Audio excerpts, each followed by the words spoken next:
قل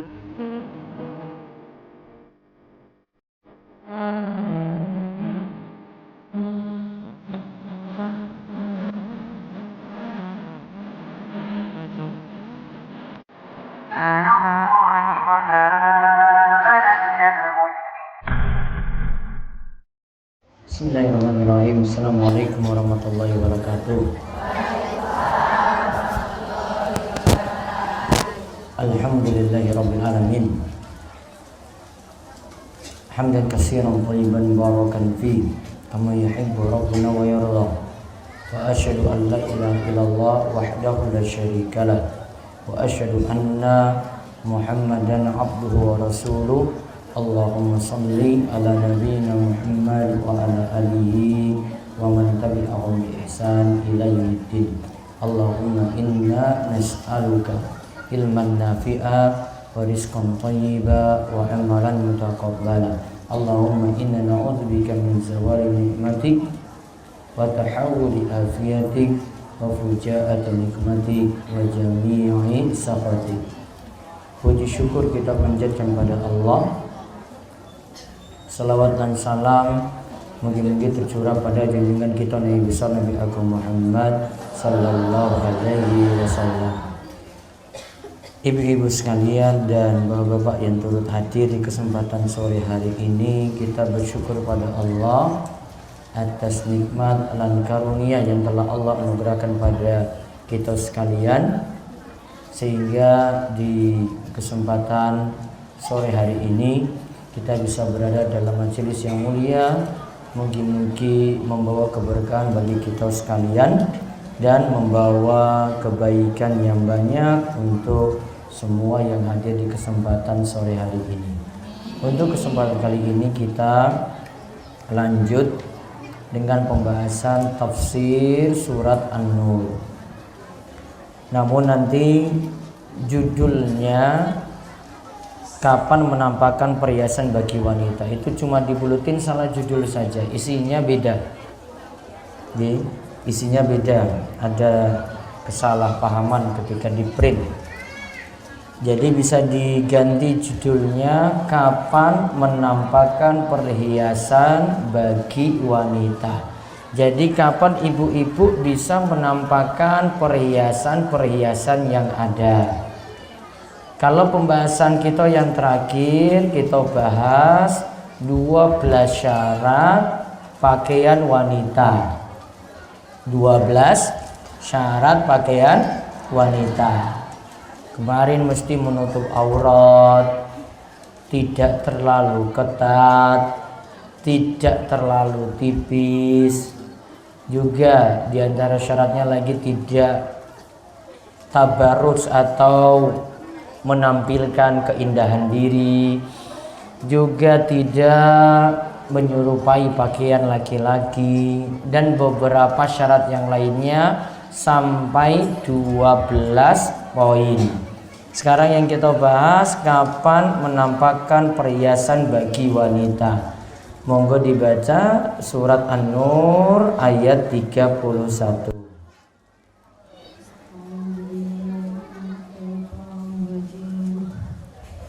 وقل للمؤمنات يغضضن من أبصارهن ويحفظن فروجهن ولا يبدين زينتهن إلا ما ظهر منها وليضربن بخمرهن على جيوبهن ولا يبدين زينتهن إلا لبعولتهن أو آبائهن أو آباء بعولتهن أو أبنائهن أو أبناء بعولتهن أو إخوانهن أو بني إخوانهن أو بني أخواتهن أو نسائهن أو ما ملكت أيمانهن أو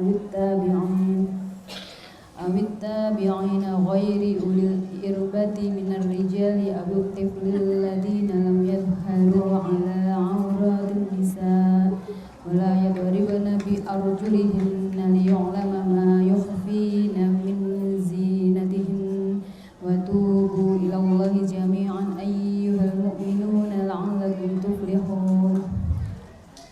Katakanlah kepada wanita yang beriman, hendaklah mereka menahan pandangannya dan kemaluannya, dan janganlah mereka menampakkan perhiasannya kecuali yang biasa nampak daripadanya, dan hendaklah mereka menutupkan kain guru ke dadanya, dan janganlah menampakkan perhiasannya kecuali kepada suami mereka atau ayah mereka atau ayah suami mereka atau putra-putra mereka atau putra-putra suami mereka atau saudara-saudara laki-laki mereka atau putra-putra saudara lelaki mereka atau putra-putra saudara perempuan mereka atau wanita-wanita Islam atau budak-budak yang mereka miliki atau pelayan-pelayan laki-laki yang tidak mempunyai keinginan terhadap wanita atau anak-anak yang belum mengerti tentang aurat wanita. Dan janganlah mereka mengumpulkan kakinya agar diketahui perhiasan yang mereka sembunyikan. Dan bertaubatlah kamu sekalian kepada Allah, hai orang-orang yang beriman, supaya kamu beruntung. Baik, disebutkan di sini kita masih bahas An-Nur ayat 31. Ini sudah beberapa pertemuan. Nanti masih satu pertemuan lagi baru ayat ini rampung. Soalnya ayatnya ini panjang sekali. Nah, sekarang kita lihat di sini disebutkan awal-awal ayat disuruh menahan pandangan, disuruh menjaga kemaluan, diperintahkan janganlah menampakkan perhiasan kecuali, nah nanti perhiasannya kita bahas nih. Nah, perhiasan ibu-ibu kan banyak, iya toh? Ada apa saja, Bu? Yang punya, misalnya apa yang punya? Gelang. Hah? Cincin. Cincin, terus gelang, terus kalung, terus anting, wis, terus Gelang kaki. bros, terus apa meneh? Bu, apa lagi? Gelang kaki. Ada yang pakai gelang kaki? Oh, rasugih berarti. Kalau sugih itu pakai gelang kaki. Wah, ada aja yang kayak gitu. Nanti gelangnya juga nggak hanya satu, gelang tangan, iso kanthi siku. Ya, untuk gelang tangan tadi yuk bisa. Nanti kita lihat. Ini cuma ditampakkan nanti pada 12 orang. Perhiasan-perhiasan tadi hanya boleh ditampakkan pada 12 orang. Nanti kita lihat rinciannya. 12 ini ada yang karena hubungan dekat yaitu suami, yang paling dekat itu suami. Ada yang masih hubungan mahram, namun enggak semua yang mahram itu masuk dalam 12 ini. Nah, sekarang kita lihat kapan boleh menampakkan perhiasan. Kapan boleh menampakkan perhiasan? Wanita boleh menampakkan perhiasannya kepada 1. Suami, 2. Ayah, 3. Ayah suami atau mertua, 4. Anak laki-laki, 5. Anak laki-laki dari suami, 6. Saudara laki-laki, 7. Anak laki-laki dari saudara laki-laki atau keponakan, 8. Anak laki-laki dari saudara perempuan atau keponakan, 9. Wanita Islam, 10. Budak yang dimiliki, 11. Pelayan laki-laki yang tidak punya syahwat lagi kepada wanita, 12. Anak-anak yang belum mengerti aurat wanita. Baik, 12 ini ingat ya. 12 ini yang bisa ibu nampakkan perhiasan-perhiasan yang tadi yang jenengan sebut itu loh. Ya, 1. Yang nomor 1, wah ini paling utama. Siapa? Suami. Berarti tampil ayu itu di hadapan suami. Mau pakai gelang itu sampai di siku ya monggo. Di hadapan siapa? Suami. Itu enggak masalah. Mau pakai sampai gelang kaki sampai di betisnya juga enggak masalah. Pokoknya masih boleh.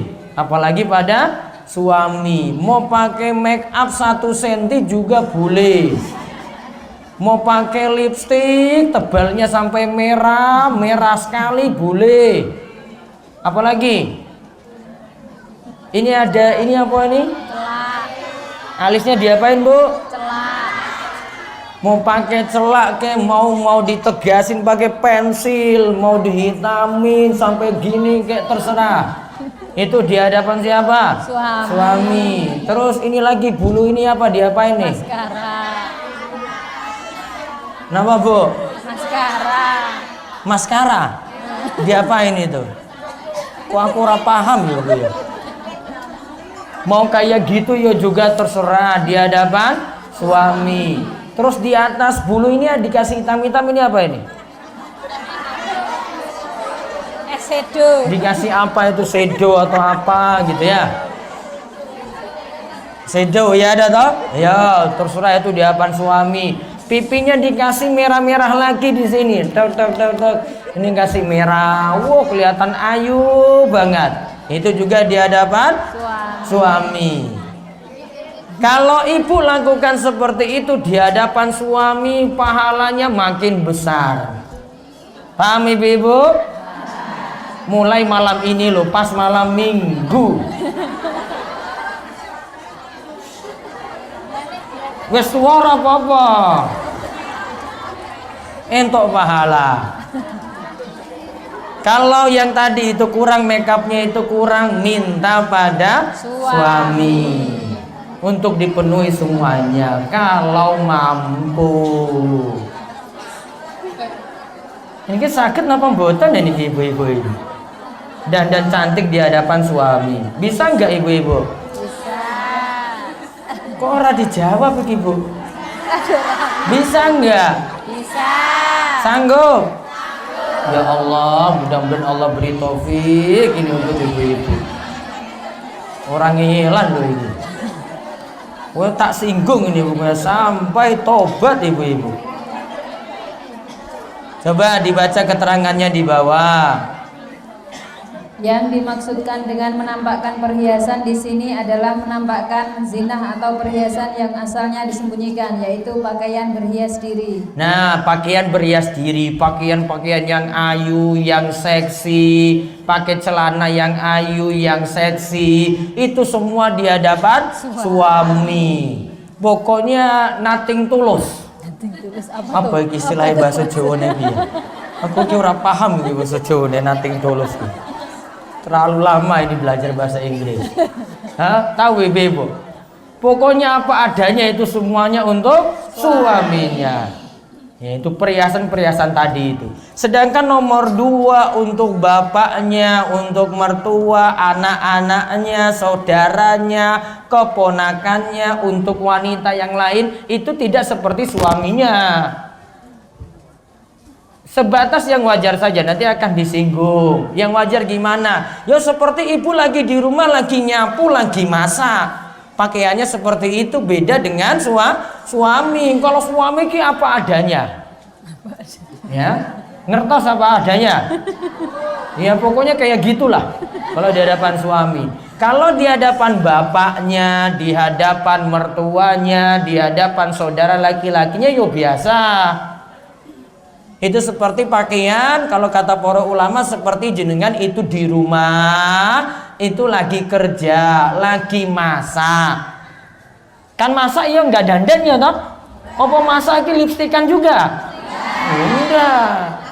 Ya biasa. Nah kayak gitu pakaian untuk orang tua, kalau orang tua lagi mampir ke rumah. Jadi beda pakaian untuk suami sendiri, pakaian untuk kerabat dekat ketika berada di rumah. Ya berarti kalau di hadapan saudara laki-lakinya, di hadapan bapaknya, di hadapan mertua, ya ora pakaian seksi. Pakaian seksi untuk siapa? Suami. Ini jadi laris nanti di pakaian seksi nanti ini. Namun cuma di rumah. Terus dibacakan lagi di bawahnya. Apakah ada mahram yang tidak masuk dalam penyebutan di atas? Ada, yaitu paman dari jalur bapak dan paman dari jalur ibu.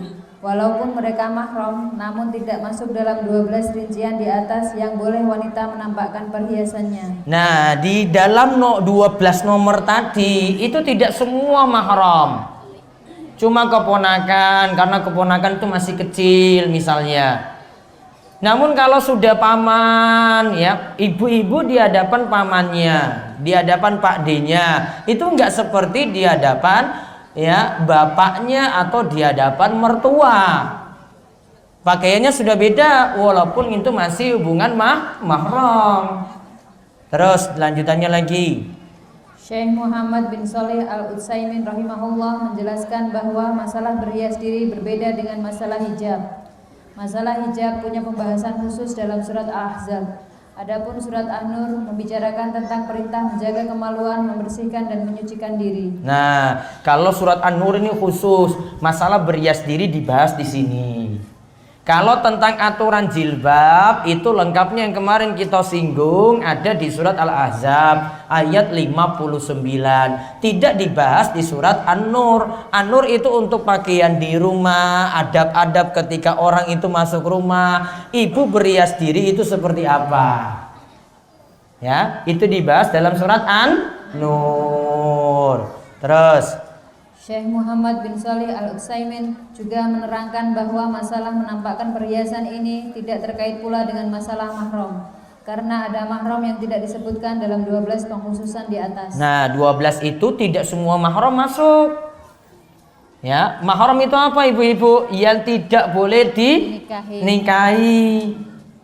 Ya toh? Mahram tidak boleh dinikahi. Berarti ibu dengan suami itu mahram apa bukan? Kok bingung lagi ini? Kan mahram toh, mahram itu tidak boleh dinikahi. Ibu dengan suami kan sudah nikah. Berarti mahram apa bukan? Bukan mahram. Namun jadi halal ketika sudah nikah. Kalau bukan mahram itu baru boleh dinikahi. Masa kalau suami nih mahram yo jadi zina yo di situ. Ini kan jadi halal karena bukan mahram. Iya toh? Nah, kalau dengan yang bukan mahram, nah itu ada akad nikah. Nah, itu dijadikan halal. Semuanya itu jadi halal. Kan kita sudah bahas kemarin, aurat-auratnya semuanya bebas kalau dengan suaminya, tidak dengan yang lain. Jadi antara mahram dengan yang bukan mahram itu berbeda aturan-aturannya. Nah, terus di bawahnya lagi. Untuk 12 orang yang disebutkan di atas, batasan dalam menampakkan perhiasan itu berbeda-beda. Dimulai dari suami, berarti boleh menampakkan perhiasan apapun secara mutlak. Yang disebutkan berikutnya bisa jadi dibuat berurutan, bisa jadi pula melihat pada kebiasaan atau adat. Baik, untuk nomor 1 sampai 12 itu yang utama bebas menampakkan semua itu pada suami. Jadi di rumah itu berhiasnya bagus sekali untuk suaminya. Spesial semuanya untuk suami. Jangan ibu nampakkan itu di luar, termasuk juga di media sosial. Neng Facebook, neng Instagram itu paling ayu sekali. Namun ya Allah di rumah itu dandanannya yora, tampilannya kaya tentara, baunya ya kaya ngono pokoknya.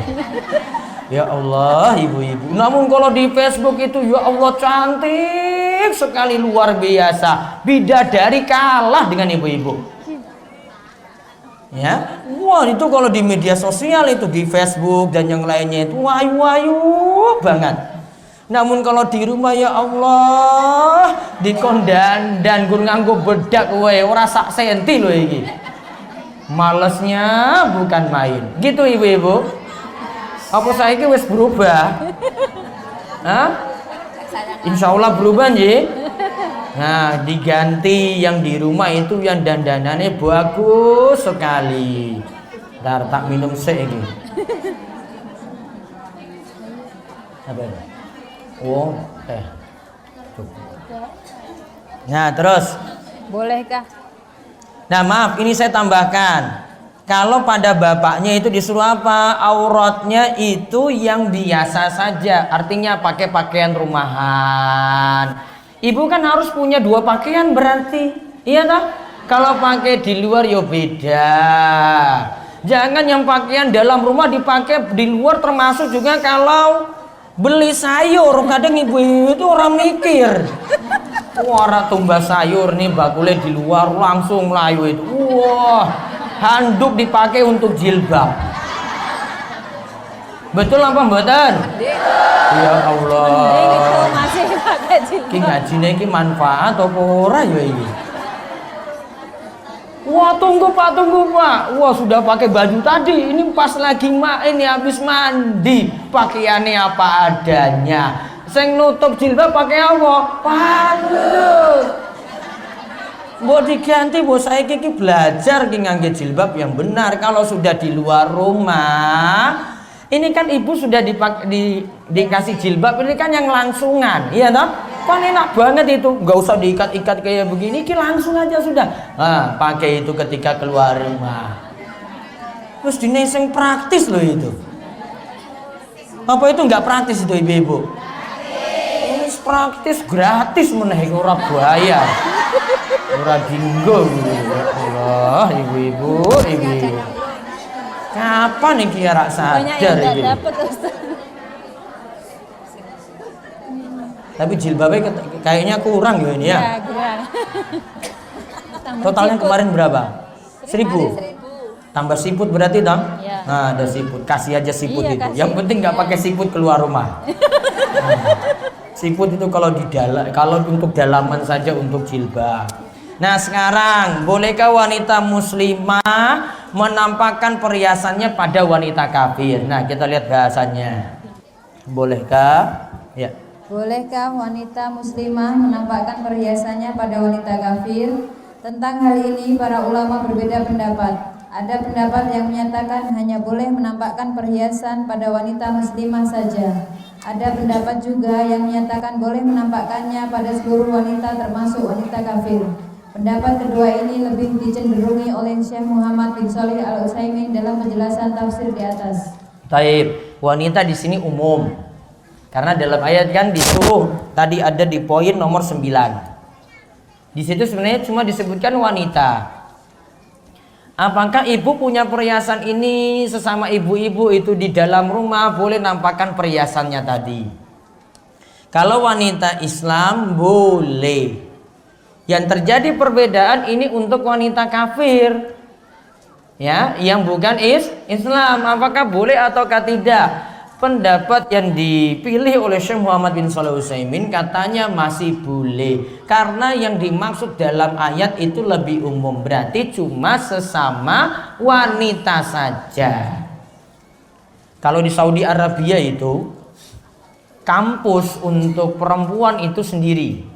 Jadi kalau kampus universitas itu laki-lakinya itu kampusnya sendiri, perempuan itu sendiri. Kalau di kampus perempuan bebas. Masuk ke dalam kampus dia dari luar itu nutup aurat, bahkan itu pakai cadar atau nutup mukanya, sampai di dalam semuanya dilepas, cuma pakai pakaian yang cantik-cantik saja, karena cuma sesama perempuan. Itu boleh. Namun kalau ada laki-laki langsung ditutup. Nah sekarang lihat penjelasan berikutnya lagi. Menampakkan perhiasan pada pelayan laki-laki dan anak-anak. Nah ini pelayan laki-laki maksudnya kan di dalam rumah mungkin ada laki-laki yang biasa ngikuti di situ jadi pembantu.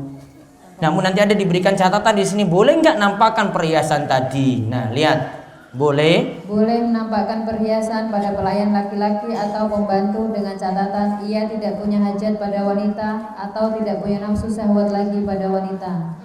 Boleh menampakkan perhiasan wanita pada anak-anak yang belum paham tentang aurat. Boleh juga menampakkan pada pembantu tadi. Ada pembantu lagi dengan catatan apa? Pembantu ini sudah tidak punya nafsu, misalnya sudah sepuh.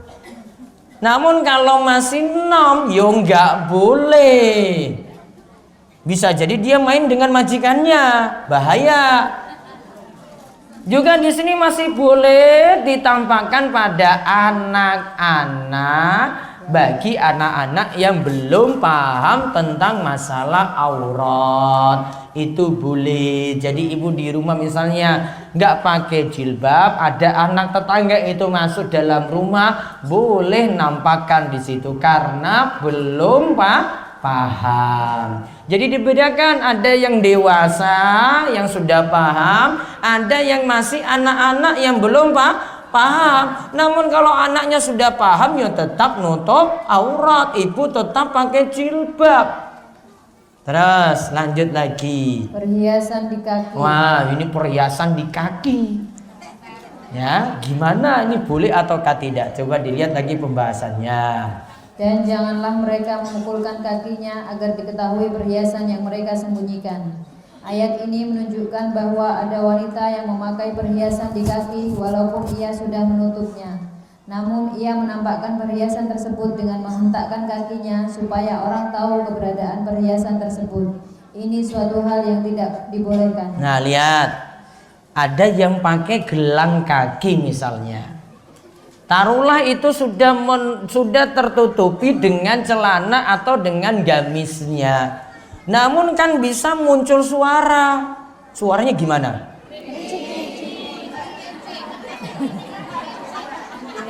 Pokoknya ada suara keluar. Walaupun itu tertutup, walaupun dia dari atas sampai bawah ini tertutup, mukanya juga tertutup. Bisa jadi karena kaki ini terhentak, kering. Wah, luar biasa. Masya Allah, itu gelangnya banyak sekali di kakinya. Seperti itu tidak boleh. Ada penjelasan di bawahnya. Di sini dapat jadi pelajaran juga bahwa perhiasan wanita itu wajib ditutup, tidak ditampakkan bendanya, termasuk pula suaranya. Jadi kalau punya perhiasan-perhiasan, Bu, baiknya itu ditutup. Bendanya tadi, begitu juga suaranya. Gelangnya ini yo ditutup. Kalau gelangnya ini ada 5 di sini kering gitu. Ya itu ya ditutup. Bagusnya ketika di luar rumah ya nggak pakai yang banyak. Namun pakainya ketika kapan, Bu? Depan suami. Di hadapan suami. Namun itu cuma teori. Prakteknya itu sedikit sekali yang mau praktekkan. Betul apa betul? Ya apalagi arak manten, arak jagung itu, ya Allah. Semua perhiasan sak lemari itu keluar. Wes tak ngomong ki apa adanya. Ya, pokoknya ada gelang ini wes 5 ki. Wah, ditokke kabeh ki pokoknya. Keluar itu semua. Warak nganti warak jagung. Padahal mungkin nyumbangnya yo masih ngutang. Namun kalau perhiasannya, pokoknya perhiasannya paling top. Utang juga. Betul nggak ibu-ibu? Ya iya. Wonten apa mboten? Kuatah itu pokoknya. Ya Allah.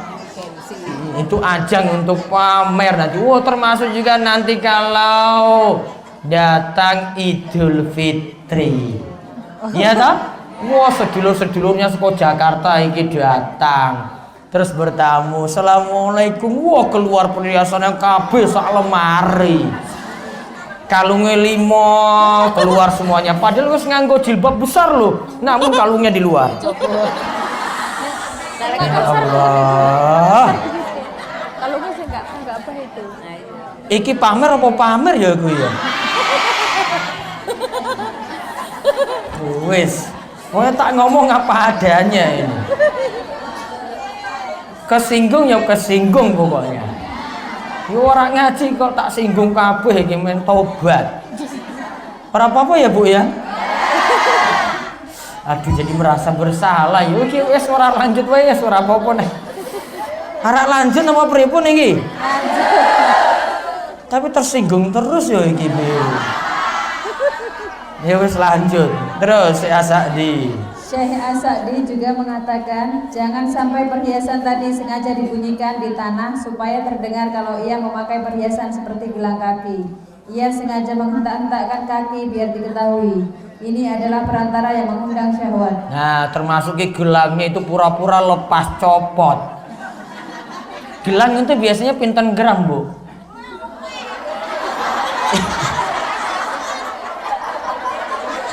Pinten gram? Oke, pokoknya berapa gram? 10 ada? Hah? Ada 10 gram? Masya Allah. Berarti sak gram itu 500.000. Berarti 10 gram itu 5 juta itu di bawah ini dalam bentuk. Ya Allah, ibu-ibu. Buarak pamer ya Bu ya. Orang habis pikir ya waktu itu.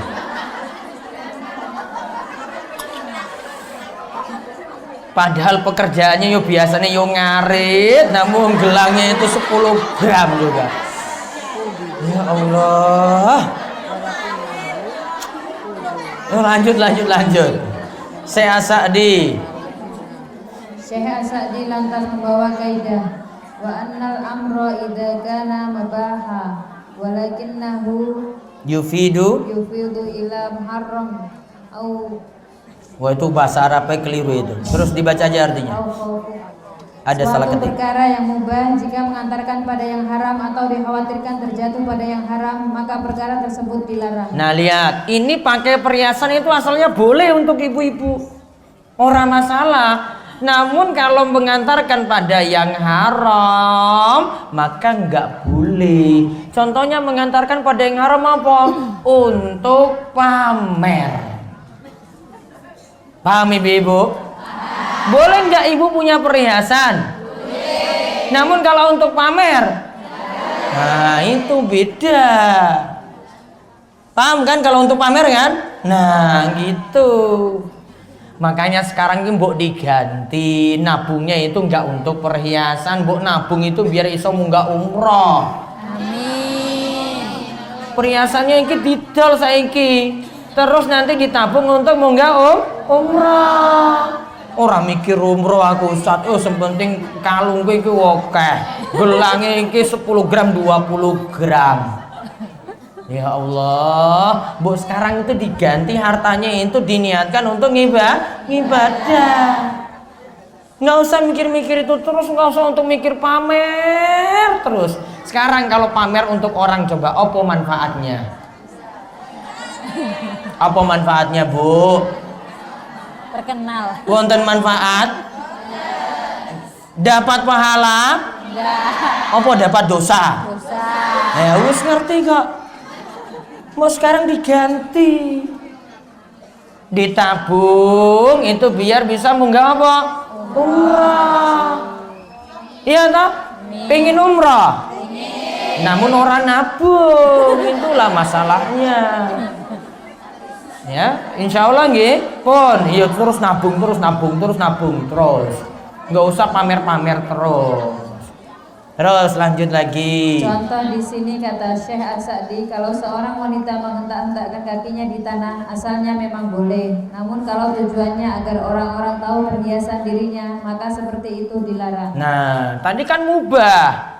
Boleh, namun kalau supaya orang tahu itu perhiasannya, Masya Allah emasnya banyak sekali, maka berarti jadi ajang untuk pamer. Nah itu yang tidak boleh. Terus di bawahnya lagi. Kalau kita lihat dari ayat 31 dari surat An-Nur, perhiasan wanita seperti kalung, gelang, cincin, hingga kosmetik dan bedak yang ada di wajahnya hanya boleh ditampakkan pada. Nah, ditampakkan pada yang 12 tadi ini ada kalimat lanjutan, kurang dilengkapi ya.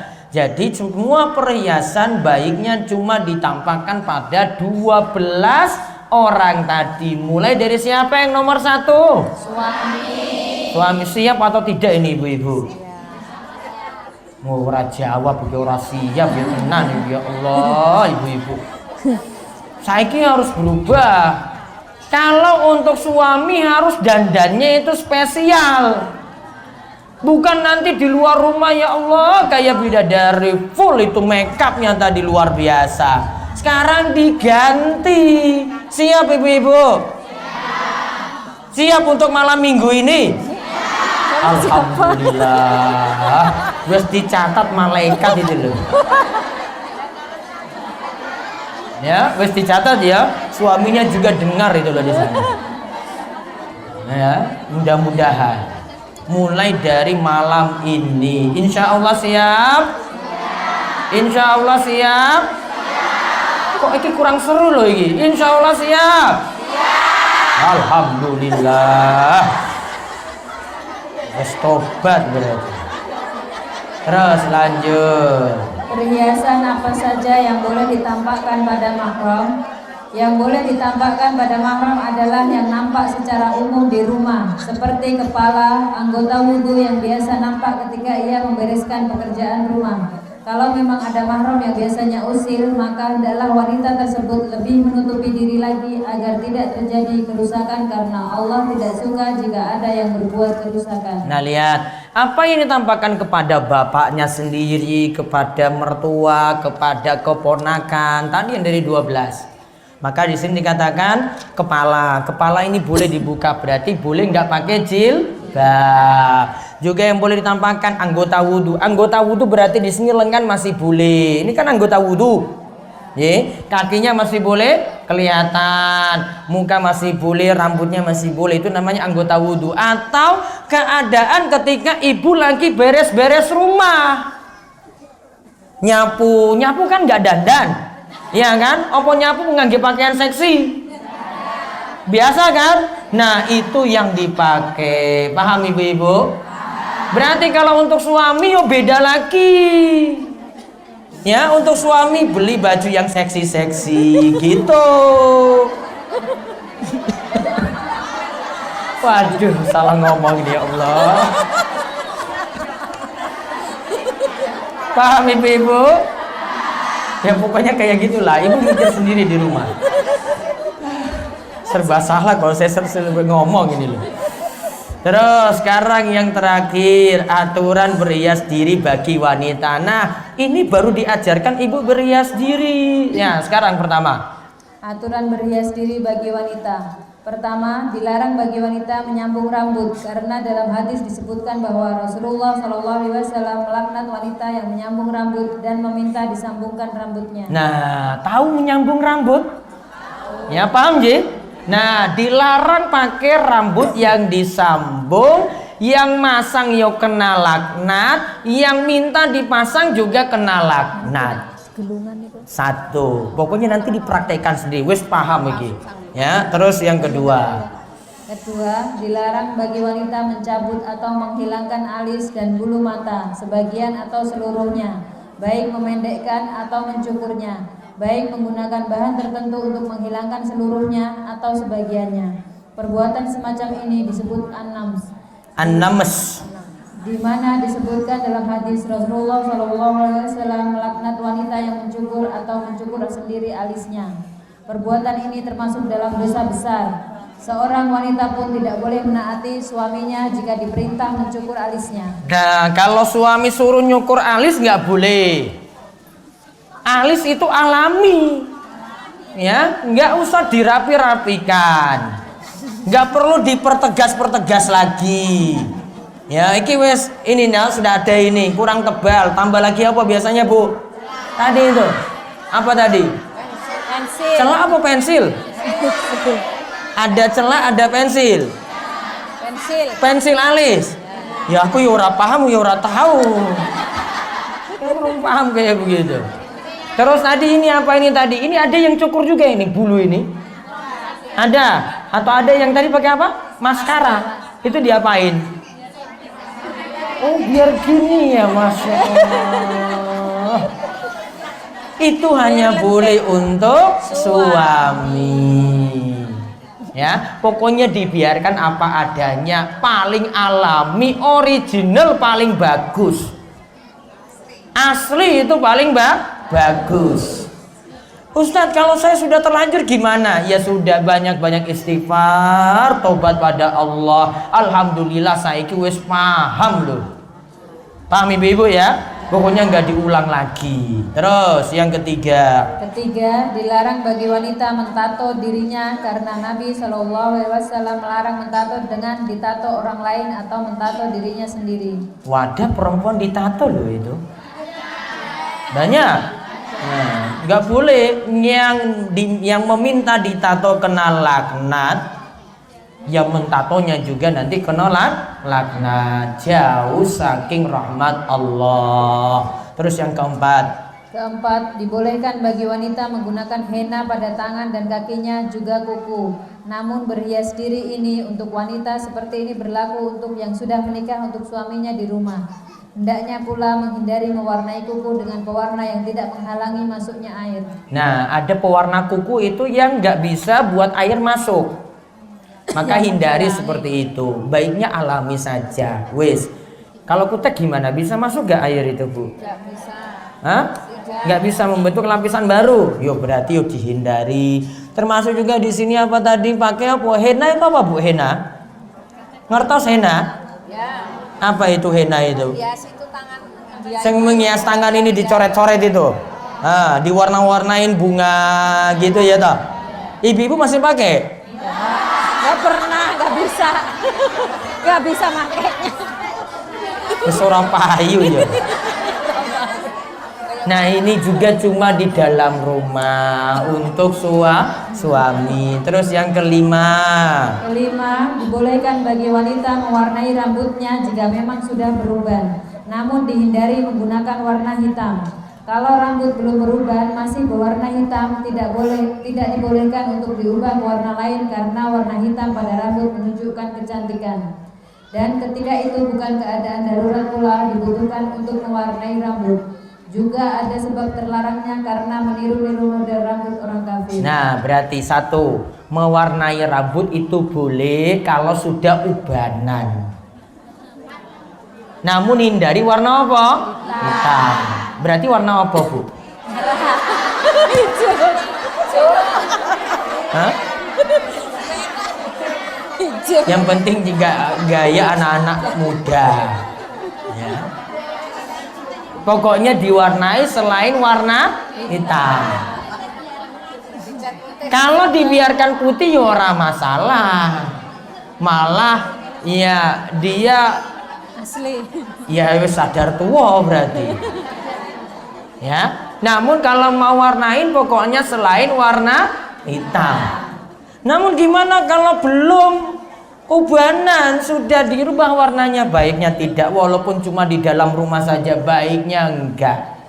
Karena nanti ada yang niru-niru model rambutnya orang atau wanita kafir. Terus yang keenam. Keenam, boleh bagi wanita berhias diri dengan emas atau perak sesuai dengan kebiasaan, sebagaimana hal ini disepakati oleh para ulama. Namun tidak boleh bagi wanita menampakkan perhiasan dirinya lelaki yang bukan mahram. Ya, pada lelaki yang bukan mahram ada kurang kata. Terus bahkan baiknya tetap ia tutup dari pandangan laki-laki terkhusus ketika keluar dari rumah, karena menampakkan semacam tadi dapat menimbulkan gejolak. Suara perhiasan yang di kaki saja dari wanita tidak boleh diperdengarkan, apalagi menampakkan perhiasannya. Baik, jadi kalau perhiasan yang ada, ibu-ibu boleh punya emas atau perak. Namun kalau perak paling nggak mau. Perak itu murah. Ada yang punya perak perhiasannya? Murah paling itu. Paling senang itu apa? Emas. Kenapa emas? Warnanya lebih mencolok. Iya toh? Dijual ya makin tinggi harganya. Betul nggih? Iya. Maka baiknya kalau punya tidak ditampakkan kepada laki-laki lain, hanya spesial untuk siapa?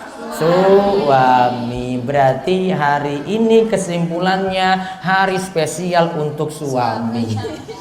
Ye, itu kesimpulannya. Monggo jika ada yang mau bertanya lewat tulisan maupun nanya langsung. Bisa kalau ada yang mau ikut pengawasan, juga ada pengawasan Adlegi di Masjid Al-Ikhlas, bahas Bulughul Maram 5:30 sampai 5:30. Wonten ada yang nanya langsung? Ya, sini Bu.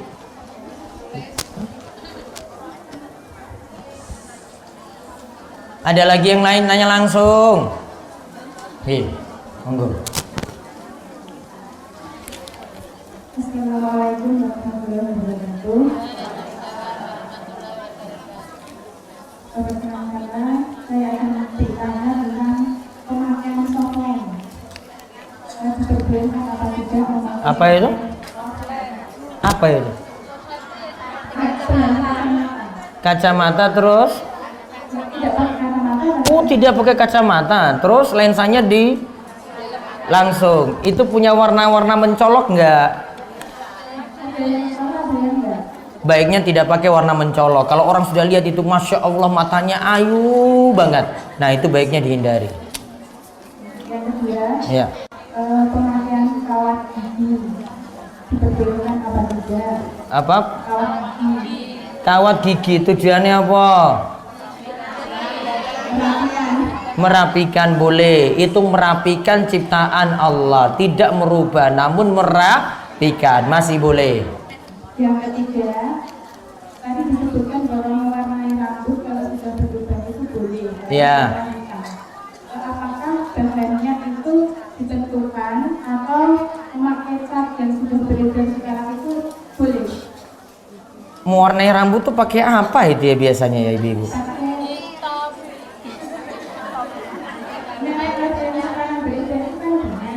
Apakah itu diperbolehkan atau mungkin ada bahan lain yang diperbolehkan? Aduh, saya ini belum paham ini pewarna ini. Namun yang jelas gini. Dilapisi cat berarti nanti kalau wudhu tidak kena langsung. Ya berarti bahannya itu seperti yang Rina tadi. Iya. Kalau dia membentuk cat ini, rambut ini membentuk lapisan baru, air nggak bisa kena langsung ke rambut, berarti nggak boleh. Ya, baik. Ada lagi? Ya. Tentang menggantung wudhu. Jadi misalnya tadi saya ke sini sudah berwudhu dari rumah, tapi saya memakai semacam sunblock, terus sholat. Itu diperbolehkan atau tidak? Sunblock itu apa, Bu? Ya kayak krim gitu.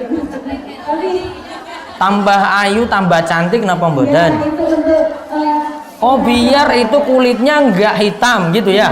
Oh, wis ngerti, sunblock namanya ya. Soalnya kemarin itu kan kita pernah menerangkan bahwa sholat itu tidak mau pakai make up itu loh Ustaz. Iya. Dan katanya disahabat menghapus gitu loh. Tapi kalau pas saya baru wudhu pakai gitu loh terus sholat. Terima kasih Ustaz, nanti mohon penjelasan. Ji. Wassalamualaikum warahmatullahi Sunblock itu menghasilkan warna apa, Bu? Sunblock itu, hah? Oh, transparan, berarti nggak membentuk apa-apa. hanya melapisi. Kenapa? Kalau laki-laki tuh nggak ada yang pernah pakai sunblock itu, mau ireng aja. Walami, saya biar aja mau kena mau hitam kayak yo tetap payu.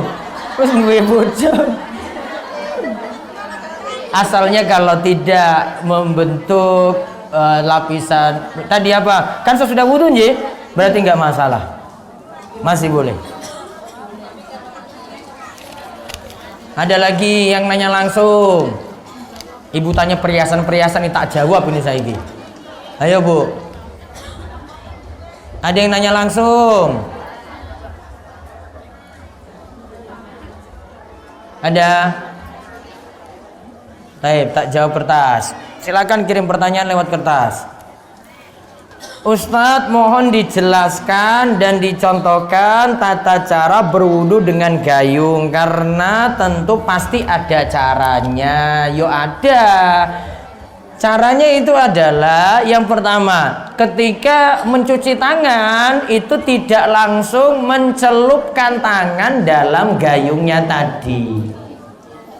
Namun disiram tangannya. Jadi ambil air ini dengan gayung ini disiram seperti ini. Baru setelah tangan ini bersih dengan cara disiram seperti itu, baru boleh dicelupkan. Jenengan ambil air dalam gayung tadi, terus kumur-kumur.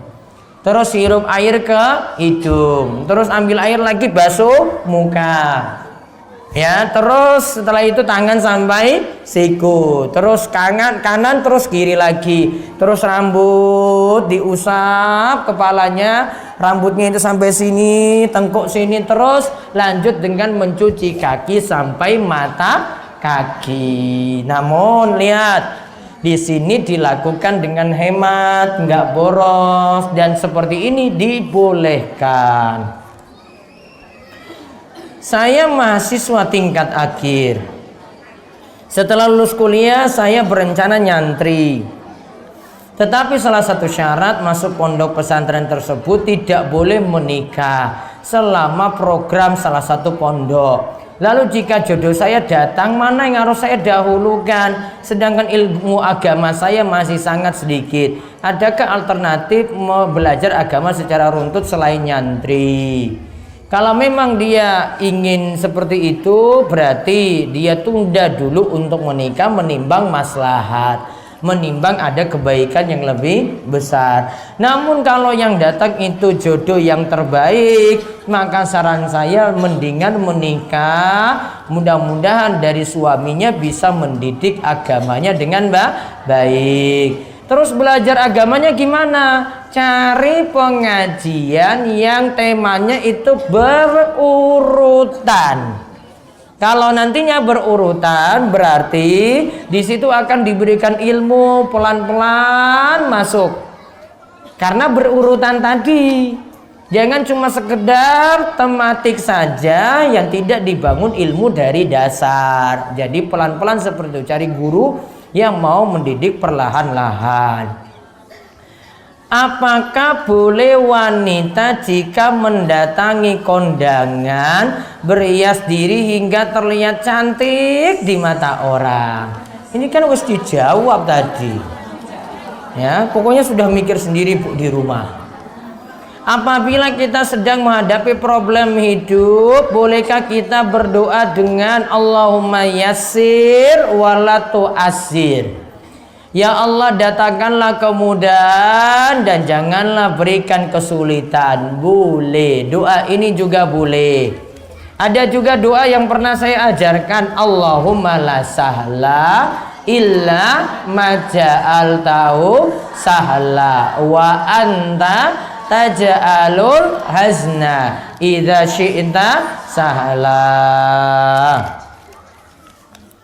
Ustadz, di rumah saya ada keponakan laki-laki umurnya 16 tahun. Dia oleh suami saya dibawa ke rumah untuk disekolahkan sambil mondok. Di tempat asalnya dia sudah putus sekolah dan baru sekolah 2 bulan di sini. Dia sudah bolos terus untuk main dan merokok. Kemudian pulang ke rumah saya mau berhenti sekolah, tapi ternyata dia ambil HP temannya juga. Dia sempat pergi dari rumahku dan tidur di pos ronda. Dan ada orang yang kasihan terus diantar ke rumah. Tapi dia sampai rumahku malah marah dan pergi lagi ke pos ronda. Setelah itu dia diantar temannya ke rumah ibuku dan tidur di rumah ibuku. Nah, pas saya tinggal kajian di rumah, terus kemarin itu dia datang ke rumahku dan rumahku dalam keadaan terkunci. Dia malah nyongkel rumah. Ya tentu saja saya marah Ustadz. Saya ingin dia dikembalikan ke orang tuanya, tapi suamiku malah pinginnya dia tetap di sini. Saran saya kembalikan dia saja ke rumah orang tua, biar orang tuanya didik langsung. Yang punya tanggung jawab besar itu adalah orang tua, bukan ibu dan suami, ya. Maka kembalikan, mudah-mudahan orang tuanya bisa mendidiknya dengan baik. Ya berarti memang dasarnya sudah nakal semenjak tinggal dengan orang tua. Saudara saya belanja di supermarket, setiap pembelian 50.000 mendapatkan kupon, lalu diberi nama dan alamat. Beberapa bulan kemudian diundi dan mendapatkan 1 unit sepeda motor. Apakah ini termasuk judi? Iya.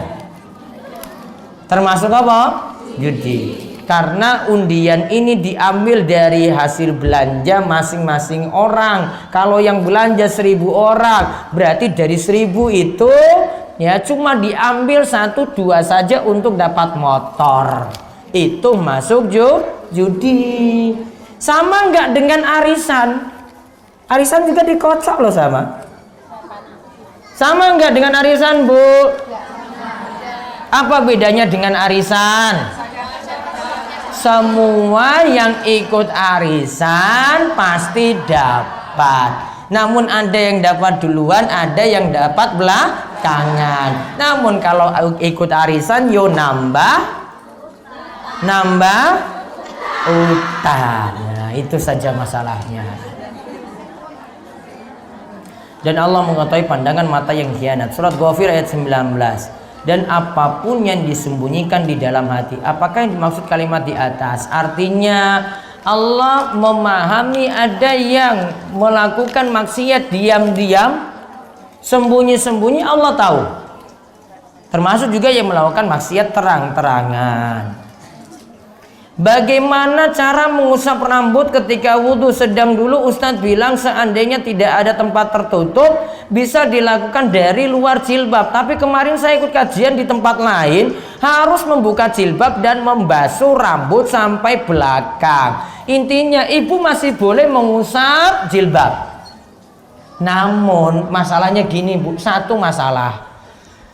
Tangan ibu nanti kan ikut kebasuh, tangan ini kan mesti dibuka. Nggak cukup nanti cuma lengannya ini yang dengan tangannya ini dengan kain, ini yang diusap, nggak bisa. Maka tetap harus dibuka. Maka kesimpulannya Bu, cari tempat tertutup untuk berwudu. Di sini ada, cari tempat tertutup kalau bisa. Kalau sudah dipisah ya berarti tempat ibu wudu di situ. Bagaimana cara mengingatkan ke teman saya yang bila kumpulan di mana-mana ngomongnya keras dan tidak mau berhenti dan mulutnya bau. Bila pengajian Ustadz ngomongnya apa ini?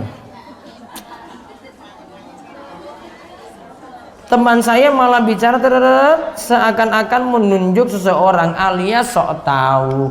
Berarti teman yang jelek itu dihindari, dinasehati, datang ke pengajian yang benar biar tambah jadi lebih baik. Ustadz, bagaimana jika suami lebih suka kalau istrinya natural tanpa makeup? Alhamdulillah. Ya berarti apa-apa ya gampang. Iya tak Bu? Nggak beli lipstick, nggak beli make up, nggak beli bedak. Enak sekali suami kayak begini. Alhamdulillah, berarti suami nggak minta macam-macam. Ibu suaminya kayak gimana coba? Kayak gini. Alhamdulillah, berarti ya bersyukurlah pada suami seperti ini. Itu demikian yang kita bahas. Kan asarnya lebih dulu ya toh, makanya lebih cepat selesai. Kalau asarnya yang telat ya berarti nanti lebih lambat, ya berarti selesai. Cukup? Ada yang mau bertanya lagi? Cukup ini? Siap diamalkan?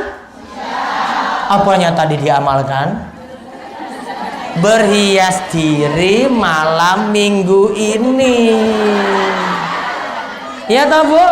Iya, wis janji lo mau lo. Ya, berarti berhias diri mulai malam ini untuk suami di rumah. Kita cukupkan, mungkin manfaat, bawa berkah bagi kita semuanya. Allah tambahkan ilmu, beri taufik kita untuk beramal dan kita tambah jadi lebih baik. Allahumma amin. Kita tutup dengan doa kafaratul majlis. Subhanakallahumma bihamdika asyhadu an la ilaha illa anta astaghfiruka wa atubu ilaik. Assalamualaikum warahmatullahi wabarakatuh. Ketemu lagi Sabtu Legi 13 Oktober. Ya, Sabtu Legi 13 Oktober.